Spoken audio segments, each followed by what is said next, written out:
10টি ইউনিয়ন ও পৌরসভা নিয়ে গঠিত দিনাজপুরের পার্বতীপুর উপজেলা। ছোট বড় মিলিয়ে উপজেলার খামারের সংখ্যা প্রায় 1070টি। এছাড়াও বিভিন্ন বাড়িতেও গবাদি পশু পালন করেন অনেকেই। তবে হঠাৎ করে এখানকার গবাদি পশুর শরীরে দেখা দিয়েছে লাম্পি স্কিন ডিজিজ ও খোরা রোগ। খামারিরা বলছে, আক্রান্ত গবাদি পশুর গায়ে বসন্তের মতো গুটি ওঠে, তারপর অস্বাভাবিকভাবে ফুলে যায় গলা ও পা।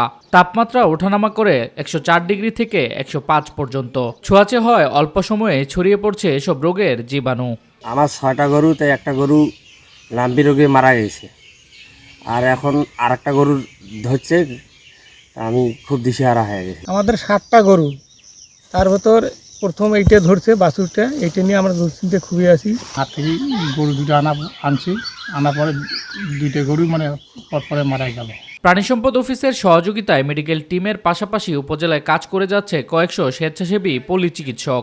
এখানে 150 দিক পল্লী চিকিৎসক আছি এবং সঙ্গে সঙ্গে যখন রোগের প্রাদুর্ভাবটা বেশি দেখা যাচ্ছে, প্রাণী সম্পদ কর্মকর্তা স্যারের কাছে আমরা পরামর্শ নিয়ে সেখানে ট্রিটমেন্ট দেওয়া হচ্ছে। স্কিন ডিজিজের প্রতিরোধের জন্য আমাদের উপজেলা পরিষদ থেকে বাজেট নিয়ে আমাদের প্রকল্প করে ভ্যাকসিন সরবরাহ করা হয়েছে খামারিদের মাঝে। উপজেলা প্রাণী সম্পদ অফিসের তথ্য মতে গত 6 মাসে বিভিন্ন রোগে আক্রান্ত হয়ে 30টি গবাদি পশুর মৃত্যুর কথা বলা হলেও অলিখিত হিসেবে মৃত্যুর সংখ্যা প্রায় কয়েক গুণ।